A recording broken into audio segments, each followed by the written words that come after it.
오늘 함께 보실 하나님의 말씀은 갈라디아서 5장 1절에서 6절 말씀입니다. 갈라디아서 5장 1절에서 6절 말씀, 여러분하고 저하고 함께 교독하겠습니다. 제가 먼저 봉독하겠습니다. 그리스도께서 우리를 자유롭게 하려고 자유를 주셨으니 그러므로 굳건하게 서서 다시는 종의 멍에를 매지 말라. 보라, 나 바울은 너희에게 말하노니 너희가 만일 할례를 받으면 그리스도께서 너희에게 아무 유익이 없으리라.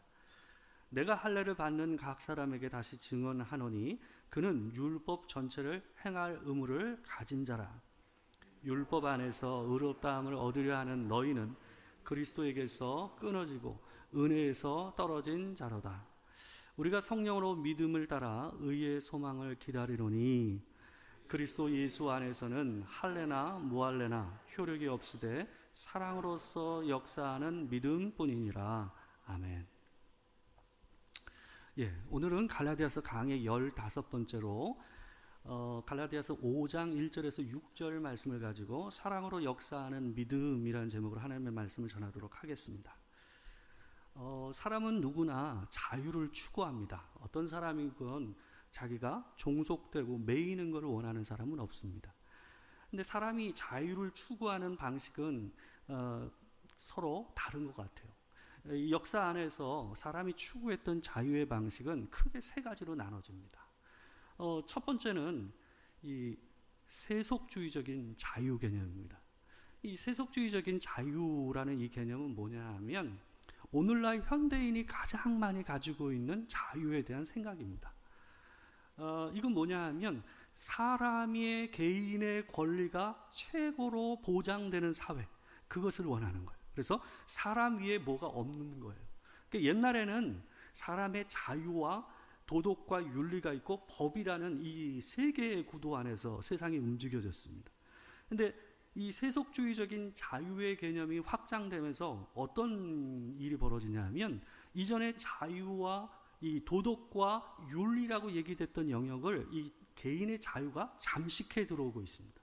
그러니까 요즘 사람들이 도덕과 윤리라는 말 쓰는 사람 거의 없잖아요. 저희 어렸을 때만 하더라도 늘 듣던 말이 뭐였어요? 도덕과 윤리, 예의라는 말이었습니다. 예절을 지키라, 이런 얘기였거든요. 근데 요즘 사람들 그 말 쏙 들어갔습니다. 왜요? 개인의 권리가 그걸 다 잠식해 들어갔기 때문에 그렇습니다.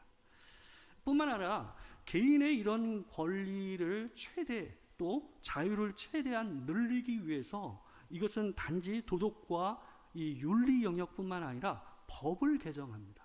법을 바꿔서 점점 더 개인의 자유를 확장시키는 이 일을 벌이고 있는 게 현대인들의 자유의 개념입니다. 그게 바로 세속주의적인 자유 개념입니다. 자기의 자유를 최대한 보장받으려고 하는 이 현대인들의 습성에서 나오는 거예요. 제가 지난주 주일에 설교 가운데 말씀드렸다시피 성별 자기결정법 같은 것이 대표적인 거죠. 자기가 스스로 타고난 몸에 있는 성별의 표시하고 관계없이 자기 스스로가 성별을 결정할 수 있게 한다라는 거예요. 그게 개인의 자유를 최대한 보장하는 방식이에요. 그리고 현대는 죽음도 자기가 결정하게 합니다. 그게 안락사죠, 그죠? 그리고 또한 태어남도 이 자기가 결정을 하게 만들려고 합니다. 뭐예요? 낙태죠. 엄마에 의해서 또 이 아빠의 부모에 의해서 아이의 생명을 잘라내는 그런 일들을 하는 거죠. 태어남과 죽음, 또한 자기의 성별까지도 모든 게, 그건 전부 옛날에는 뭐의 영역이었어요? 신의 영역이었어요. 근데 그 모든 것, 신과 도덕과 윤리의 영역이요, 법에 보장됐던 영역들이 전부 다 어디로 갔어요? 자유의 영역으로 바뀐 거예요. 그게 바로 세속주의적인 자유의 개념입니다. 근데 여기서 우리도 자유하지 않습니다. 우리도 그런 세상에서 자랐고 또한 그런 세상에서 살고 있어요. 그렇기 때문에 우리 안에 뿌리 깊이 박혀져 있는 게 세속주의적인 자유 개념입니다. 그래서 우리는 복음을 들을 때 복음으로 말미암은 자유 개념과 내 안에 있는 세속주의적인 자유 개념이 부딪힙니다. 그래서 복음을 수용할 때 있는 그대로 받아들이기가 쉽지 않은 일들이 벌어진다는 것입니다. 이와 반해서 또 하나의 이 영역이 있는데요. 종교적인 자유입니다. 종교적인 자유. 종교를 통해서 자기의 자유를 확보하려고 하는 방식입니다. 이게 기독교 안에서 드러나느냐, 기독교 바깥에서 드러나느냐에 따라서 모양이 바뀝니다. 근데 알고 보면 안에 있는 본질은 똑같아요. 기독교 안에서 종교를 통해서 자유를 추구하는 것은 율법주의예요. 종교에 있는 규율과 어떤 법칙을 갖다가 자기가 법을 잘 지키면 자기가 자유해진다라고 생각하는 거예요. 그게 율법주의죠. 그 기독교 안에서 일어나는 이 종교적인 자유의 추구예요. 두 번째, 이 종교적인 자유가 기독교 바깥으로 드러날 때는 어떻게 드러나냐면 금욕주의입니다. 그러니까 모든 종교는 정상적인 종교라면 일반적으로 어떤 성향을 띠게 되냐면 자기가 수련을 하고 그리고 금욕적인 자기의 욕망과 이 마음과 육신의 욕망과 이 욕구를 절제하는 방식으로 어때요? 자기의 자유를 얻으려고 합니다. 그게 종교를 따라서 자기의 자유를 확보하려고 하는 습성입니다. 그게 두 번째입니다. 마지막으로 우리가 성경 안에서 발견하는 자유는 뭐냐면 바로 복음 안에서 우리에게 예수 그리스도께서 주신 자유입니다. 그것은 예수 그리스도께서 십자가에서 우리를 대신해서 죽으심으로 우리가 죄와 법에서부터 어떻게 됐어요? 자유하게 됐다라고 얘기하는 그 자유입니다. 그게 우리가 믿고 있는 자유죠. 그 십자가의 사랑으로 인해서 우리에게 주어진 자유. 그게 우리가 얘기하는 복음의 자유입니다. 그리스도의 사랑이 우리 안에 머무르면서 우리를 자유케 하고 또한 그 자유는 그리스도 안에 있는 그 사랑의 DNA를 바깥으로 표출하게 만듭니다. 그래서 우리 자유는 대개는 그리스도의 사랑을 이루게 하는 자유로서 드러나게 돼 있다라는 것이죠. 우리가 느끼는 자유는 내가 사랑하는 것에 매이게 될 수밖에 없어요. 내가 뭘 사랑하느냐에 따라서 우리의 자유는 그 사랑의 방향대로 가게 돼 있습니다. 어떤 물건을 굉장히 비싸다고 생각해 보세요. 아주 비싼 거라고 생각해 보세요. 근데 그럼에도 불구하고 자기가 그 비싼 물건을 사기 위해서 그 큰 금액을 기꺼이 쓸 수 있는 사람, 그런 사람은 어떤 사람일까요? 그걸 사랑하는 거예요. 그걸 진짜 갈망을 하고 사랑하지 않는 이상은 그 비싼 돈을 거기다 쓰질 않아요. 그 사랑하기 때문에 그렇습니다. 그러니까 뭔가를 사랑하면 거기에 돈을 쓰고 또 자기의 어떤 노동과 자기의 가치를 쓰는 데 있어서 두려워하지 않습니다. 그리고 그것을 부담스러워하지 않습니다. 그리고 그것이 자기가 거기에 매여 있다라고 생각하지 않습니다. 그게 사랑하는 사람의 특징입니다. 사랑하고 좋아하면 기꺼이 돈을 쓰고 또한 거기에 대가를 지불합니다. 예수님께서 마지막 그 유월절을 맞이하시기 엿새 전에 나사로의 집에 방문하시는 장면이 요한복음에 나옵니다. 나사로가 죽다 살아났잖아요. 죽었다가 다시 살아나지 않았습니까? 예수께서 살리셨죠. 그 은혜를 감사하며 나사로가 예수님 오셨을 때 잔치를 베풀었어요.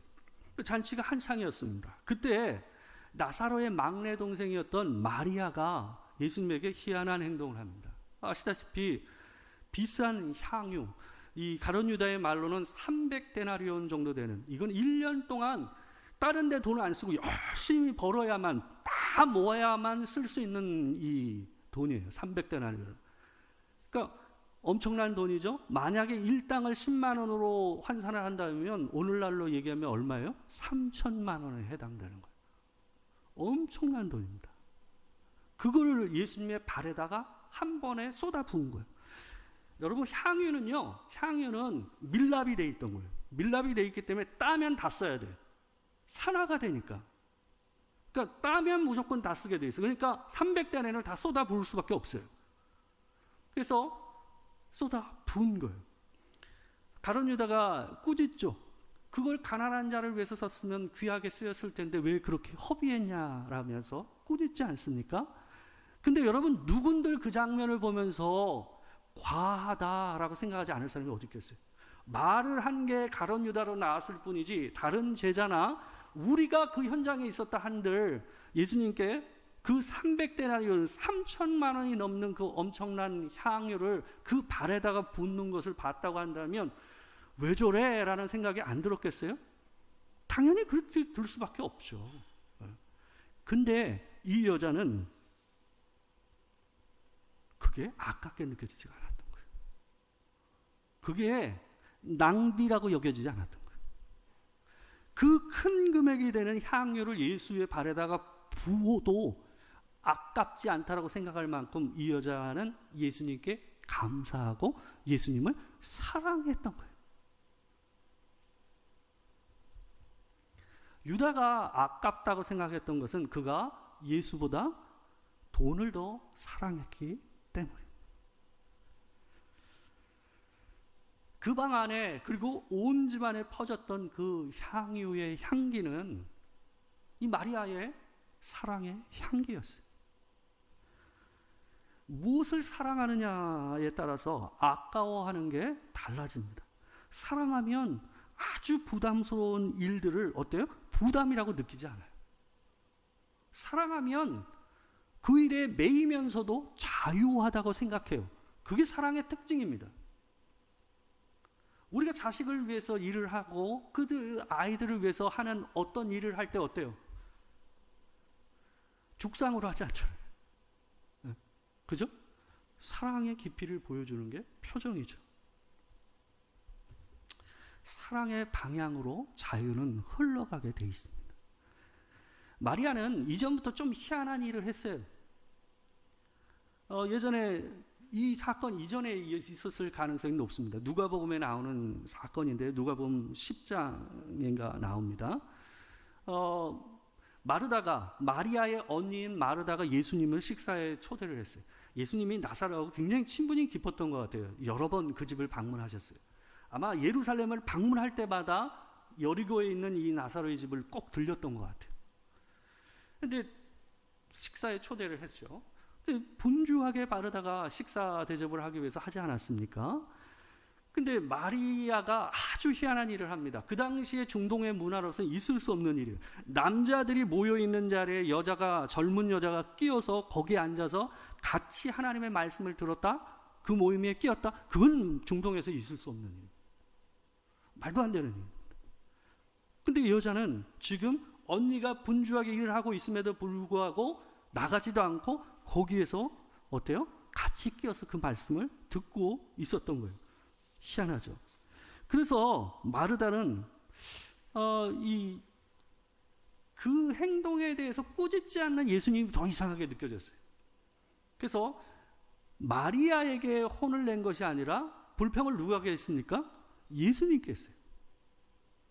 왜요? 예수님의 행동이 이해가 안 됐고 상식적이지 않았기 때문에 그랬습니다. 지극히 마르다의 생각이 옳고 상식적입니다. 그러나 예수님은 마리아 안에 있는 자기를 향한 그리고 하나님의 말씀을 향한 그 사랑과 간절함을 보셨어요. 그래서 마르다에게 그렇게 얘기하셨어요. 누가복음 10장 41절에서 42절 말씀을 보게 되면 예수님이 마르다에게 이렇게 얘기하셨습니다. 우리 같이 한번 읽어보겠습니다. 시작. 주께서 대답하여 이르시되 마르다야 마르다야 내가 많은 일로 염려하고 근심하나 몇 가지만 하든지 혹은 한 가지만이라도 족하니라. 마리아는 이 좋은 편을 택하였으니 빼앗기지 아니하리라. 이 표현에 잘 보세요. 마리아는 이 좋은 편을 택하였으니 빼앗기지 아니하리라. 마리아가 이거를 선택한 건 뭐였다는 거? 자기가 이게 훨씬 좋아 보이고 이걸 사랑했다는 거예요. 자기의 자유를 여기다가 썼다는 거예요. 그러니까 그걸 예수님께서는 보시고 그것을 칭찬하신 겁니다. 사랑하니까.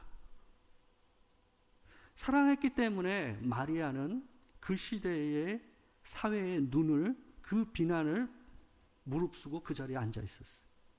그리고 일상의 분주함도 벗어날 수 있었어요. 또한 예수님을 향한 그녀의 사랑이 돈에 대해서도 자유하게 만들었던 것.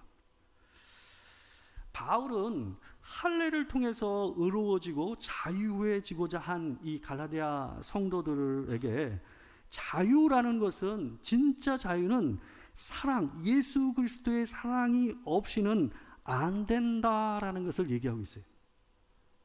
결국 다시 사랑을 통해서 자유해지지 않으면 결국 다시 너희는 율법의 종이 될 수밖에 없다라는 얘기를 오늘 본문에서 얘기하고 있는 겁니다. 6절을 보게 되면 6절에서 참된 믿음을 이렇게 사도 바울이 정의하고 있어요. 그리스도 예수 안에서는 할례나 무할례나 효력이 없으되 사랑으로서 역사하는 믿음뿐이니라 그랬어요. 여기 아주 중요한 표현이 나옵니다. 사랑으로서 역사하는 믿음이라는 말. 그러니까 이 말은 공동 번역을 보게 되면 뭐라고 되어 있냐면 이렇게 번역이 되어 있어요. 그리스도 예수를 믿는 사람에게는 할례를 받았든지 받지 않았든지 하는 것이 중요하지 않고 오직 사랑으로 표현되는 믿음만이 중요합니다. 믿음이 뭘로만 표현된다고요? 사랑으로만 표현되는 거예요. 왜? 우리의 믿음의 본질이 뭐기 때문에? 그리스도의 사랑이기 때문에. 그분이 십자가에 우리를 대신해서 죽으심으로 우리가 자유해진 것이기 때문에 우리가 얻은 자유의 본질은 뭐예요? 그리스도의 사랑이에요. 그러니까 우리가 그리스도 안에서 자유했다라는 것은 우리 안에 그리스도의 사랑이 머무르고 있다는 거거든요. 그러니까 우리가 가지고 있는 믿음은 반드시 뭘로 드러날 수밖에 없어요? 우리 안에 있는 그 그리스도의 사랑으로 표현이 되지 않으면 어때요? 믿음이 아니다 라고 얘기하고 있는 거예요. 참된 자유는 그리스도의 사랑으로만 임하고 우리 안에 자유가 있다는 것은 반드시 그 사랑으로만 표현되는 거예요. 그것을 사도 바울은 얘기하고 있는 겁니다. 우리 안에 우리가 가지고 있는 자유가 진짜 그리스도로 말미암는 참된 자유인지 아닌지는 사랑의 열매로 알 수가 있는 거예요. 만약에 우리 안에 있는 자유가 세속적인 자유의 의지에서 나온 것이라고 한다면 뭐로 드러날까요? 내 욕구를, 그리고 내 욕망을, 그리고 나의 유익을 위한 자유의 표현으로 나올 수밖에 없어요. 반대로 또 하나의 개념으로 우리가 가지고 있는 이 자유가 율법주의적인 어떤 자기의와 자기 과시, 그리고 이 종교적인 교만이라는 것으로 내 안에서 출발했다고 한다면 바깥으로 드러날 때 뭘로 드러날까요? 사람한테 인정을 받는, 사람한테 자기를 드러내는 걸로 반드시 그 자유는 드러날 수밖에 없다는 거예요. 내가 지금 추구하고 있고 내가 가지고 있는 자유가 그리스도라는 상표로 만들어진 자유라고 한다면 내 삶 안에서 그 자유가 뭘로 표출될 수밖에 없어요? 자기 희생적이고 내 유익을 추구하는 것이 아니라 하나님을 먼저 생각하고 그분의 영광과 형제 자매의 유익을 위하여 그 사랑이 표현되어져야 한다는 거예요. 그게 진짜 자유고 그게 진짜 그리스도의 사랑이 우리 안에 있다는 증거라는 것을 지금 사도 바울이 얘기하고 있어요. 믿음은 이런 믿음이 있고 저런 믿음이 있다는 얘기를 하는 게 아니에요. 사랑으로만 표현되는 믿음이 그리스도를 믿는 믿음이다 라고 얘기하고 있는 거예요. 그래서 사도 바울은 에베소서 3장 17절에서 19절 말씀에서 에베소 교인들을 향해서 이렇게 얘기하고 있어요. 4번에 걸친 기도를 얘기하고 있거든요. 좀 더 이해를 쉽게 하기 위해서 쉬운 성경으로 우리가 한번 읽어볼게요. 잘 한번 보세요. 한번 같이 한번 읽어보겠습니다. 시작. 믿음을 통해 그리스도께서 여러분의 마음 가운데 살아 계시기를 기도합니다. 또한 여러분의 삶이 사랑 안에서 강하여지고 또 깊게 뿌리내려 모든 성도들이 그리스도의 크신 사랑을 깨닫게 되기를 기도합니다. 그분의 사랑이 얼마나 한없고 넓으며 얼마나 깊고도 높은지를 진정으로 깨닫게 되기를 기도합니다. 그리스도의 사랑을 어느 누가 잴 수 있겠습니까? 그러나 그 사랑을 체험하여 하나님의 충만함이 여러분의 마음속에 채워지기를 기도합니다. 여러분 근데 잘 보세요. 기도합니다는 말이 4번 쓰여졌지만 실제 그 기도의 내용은 어떤 것 같으세요? 같아요. 하나. 첫 번째 기도합니다는 뭐예요? 믿음을 통해 그리스도께서 여러분의 마음 가운데 살아계시기를 기도합니다. 근데 그리스도가 우리 마음 가운데 살아있다는 게 뭐냔 말이에요. 그게 또한이라고 하면서 나오는 내용이에요. 여러분의 삶이 사랑 안에서 강하여지고 또 깊게 뿌리내려. 무슨 사랑이요? 그리스도의 사랑이죠. 그분이 우리 안에 살아있다는 것은 그분의 사랑이 우리 마음 안에 살아있는 거예요. 모든 성도들이 그리스도의 크신 사랑을 깨닫게 되기를 기도합니다. 그분의 사랑이 얼마나 한없고 넓으며 얼마나 깊고도 높은지를 진정으로 깨닫게 되기를 기도합니다. 같은 말이잖아요. 좀 더 구체적으로 표현한 거죠. 그죠? 그리고 마지막은 뭐예요? 그리스도의 사랑을 잴 수가 없다라는 거예요. 측량할 수 없다라는 거예요. 그러면서 그러나 그 사랑을 체험하여 하나님의 충만함이 여러분의 마음속에 채워지기를 기도합니다. 사도 바울이 그들을 위해서 기도한 내용은 한 가지입니다. 예수 그리스도께서 우리 안에서 살아계셔서 그분의 사랑이 실제로 느껴지고 경험되어지고 깊이와 넓이와 폭이 우리 안에서 있는 그대로 느껴져서 그것으로 채워지기를 사도 바울은 얘기하고 있어요. 그 채워진 대로 흘러나오겠죠. 바울은 우리의 믿음이 그리스도의 사랑 안에 뿌리를 내리고 또 그 사랑이 얼마나 한없고 넓으며 얼마나 깊고도 높은지를 진정으로 깨닫기를 원한다라고 얘기하고 있습니다. 그 사랑으로 채워져야만 믿음이 참된 열매를 맺게 되어 있습니다. 뭐로? 사랑으로. 이 모라비안 공동체가 있는데요. 이 경건주의 운동의 대표적인 그룹인데요. 이 모라비안 공동체에 두 선교사가 아주 유명한 선교사 두 분이 있어요. 한 분은 요한 레오나르도 도버라는 사람이고 또 한 사람은 데이빗 니츠만이라는 사람, 두 분입니다. 근데 이 두 사람이 원래는 이 토기장이었고 목수였습니다. 근데 이 두 사람이 서인도 제도에 있는 노예들에게 복음을 전하고 싶었습니다. 그것을 갈망해서 준비하고 있었어요. 근데 서인도 제도에 있는 이 흑인 노예들에게 들어갈 방법이 없었던 거예요. 왜 그러냐 하면 거기에 있는 노예를 주관하는 사람들이 이 노예들에게 하나님의 복음이 들어오는 것을 철저하게 막았어요. 왜냐하면 복음이 들어오면 그 사람들 안에 자유에 대한 개념이 생기고 자기들의 말을 잘 듣지 않을 거기 때문에 철저하게 목회자와 선교사들이 들어오는 걸 막았고, 들어온다 할지라도 다른 곳에서 있다가 그냥 떠날 수밖에 없게 만들었다고 합니다.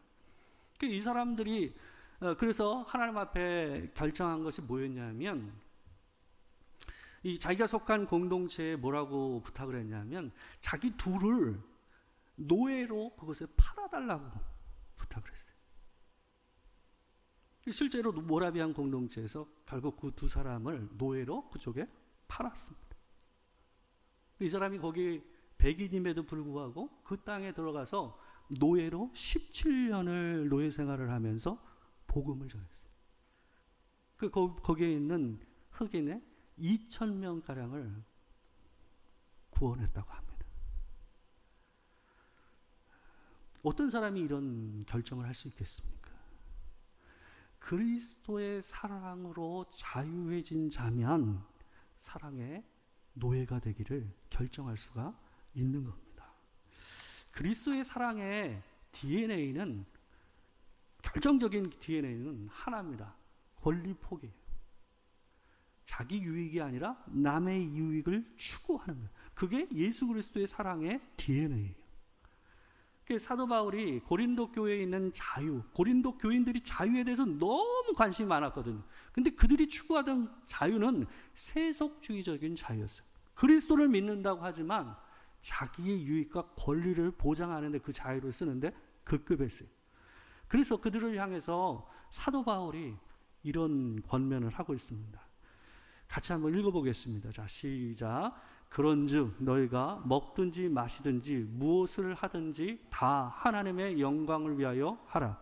유대인에게나 헬라인에게나 하나님의 교회나 거치는 자가 되지 말고 나와 같이 모든 일에 모든 사람을 기쁘게 하여 자신의 유익을 구하지 아니하고 많은 사람의 유익을 구하여 그들로 구원을 받게 하라. 이게 그리스도의 사랑의 본질입니다. 우리를 자유케 하신 우리 안에 있는 그 자유의 개념의 본질입니다. 내가 추구하는 자유가 세속적인 자유의 개념인지 아니면 율법주의적인 자유의 개념인지 아니면 그리스도 안에서 복음으로 말미암는 자유, 그분의 사랑으로 말미암는 자유인지 분별을 해야 됩니다. 내 열매를 따라, 내 마음을 따라 분별하시기 바랍니다. 솔직히 제가 생각했을 땐 이 세 가지가 다 없는 사람이 없는 것 같아요. 우리가 그리스도의 사랑 안에 있지만 우리 안에는 때론 율법주의적인 자유 개념이 있고 세속주의적인 자유 개념이 우리를 움직일 때가 있어요. 그건 남을 보는 게 아니라 저를 보면서 제가 발견하는 겁니다. 우리 스스로를 늘 바라봐서 내 안에 있는 자유와 사랑이 무엇인지를 분별하는 여러분과 제가 되길 주의 이름으로 축원합니다. 기도하겠습니다. 사랑하는 주님, 우리 안에 자유가 있고 분명 우리 안에 사랑이 있지만 하나님, 우리 바깥으로 나오는 열매를 볼 때 때로는 내가 믿는 것과 어울리지 않는 열매들이 맺어지고 또 우리 삶으로 표현되는 것을 볼 때 하나님 앞에 부끄럽고 또 우리 자신을 돌아보게 됩니다. 하나님, 우리 안에 주신 그리스도의 사랑과 우리 안에 주신 그 자유를 따라서 하나님 남을 위하고 또 그리스도의 십자가의 사랑을 온전히 열매 맺는 우리가 될 수 있도록 주님 도와 주시옵소서. 이 세상이 너나 할 것 없이 자기의 자유와 권리를 주장하는 세상입니다. 하나님, 이 세상 가운데서 권리를 내려놓으시고 이 땅에 오셔서 우리를 위하여 우리의 유익을 위해 죽으신 그 그리스도의 사랑을 따라 그 자유를 쓰는 우리가 되게 하여 주시옵소서. 지금 우리 주 예수 그리스도의 은혜와 아버지 하나님의 크신 사랑과 성령의 교통하심이 참으로 사랑으로 표현되는 믿음을 가지고 이 땅 가운데서 그 사랑을 표현하고 살기를 원하는 이 자리에 모든 성도들 가운데 지금으로부터 영원토록 함께 하시기를 축원하옵나이다. 아멘.